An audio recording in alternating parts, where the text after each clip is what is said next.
जय माता दी दोस्तों, आज हम बात करने जा रहे हैं इरकॉन इंटरनेशनल लिमिटेड के Q1 रिजल्ट्स के बारे में यहाँ पे डिस्कस करेंगे। डिस्कस करने से पहले हम आपको बता दूं, यहाँ पे कंपनी के साइड से कोई यहाँ पे डिविडेंड डिक्लेयर नहीं किया गया है, कोई बोनस डिक्लेयर नहीं किया गया है, ना कोई स्टॉक स्प्लिट डिक्लेयर किया गया है। यहाँ पे जस्ट इन्फॉर्मेशन शेयर किया गया है Q1 रिजल्ट्स के बारे में। चलिए बात कर लेते हैं कंपनी के Q1 रिजल्ट्स के बारे में, जहाँ पर कंपनी ने अपने परफॉर्मेंस को कैसा दर्शाया है, कैसा इम्प्रूवमेंट आया, उसको देखने की कोशिश करेंगे। यहाँ पर देखेंगे रेवेन्यू ऑपरेशंस की बात किया जाए, इस क्वार्टर में 107 करोड़ के आसपास है। टोटल देखा जाए तो यहाँ पे 1771 करोड़ के आसपास है टोटल इनकम, ठीक है, टोटल रेवेन्यू ऑपरेशन जो बात करते हैं।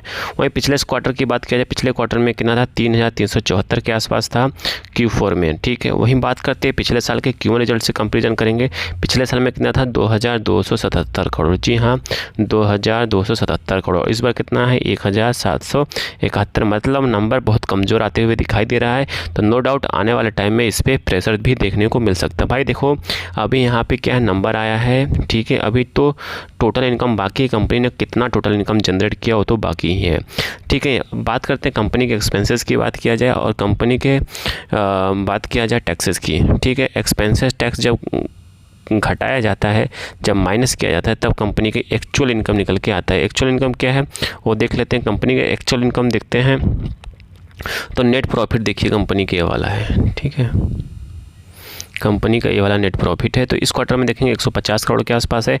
पिछले क्वार्टर में कितना था, 218 करोड़ के आसपास Q4 में। वहीं Q1 के पिछले साल के Q1 रिजल्ट से कंपेरिजन करेंगे तो पिछले साल में कितना था, 176, मतलब यहाँ पे नंबर माइनस में आते हुए दिखाई दे रहा है। यहाँ पे कहने का मतलब है, यहाँ पे जो प्रॉफिटेबल इनकम है, नेट इनकम है, वो गिरता हुआ दिखाई दे रहा है, नंबर कम आता हुआ दिखाई दे रहा है।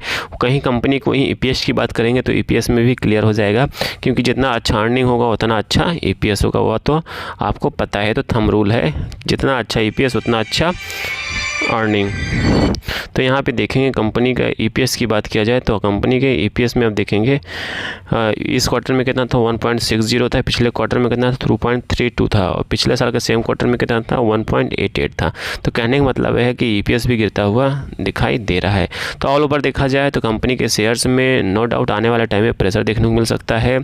और अगेन यहाँ पे कोई बाय सेल का रिकमेंडेशंस नहीं है, जस्ट एजुकेशन पर्पज से इन्फॉर्मेशन शेयर किया जा रहा है। देखिए क्या होता है, कंपनी के एक Q1 रिजल्ट से कोई कंपनी ख़राब नहीं हो जाती है, आपको पता है।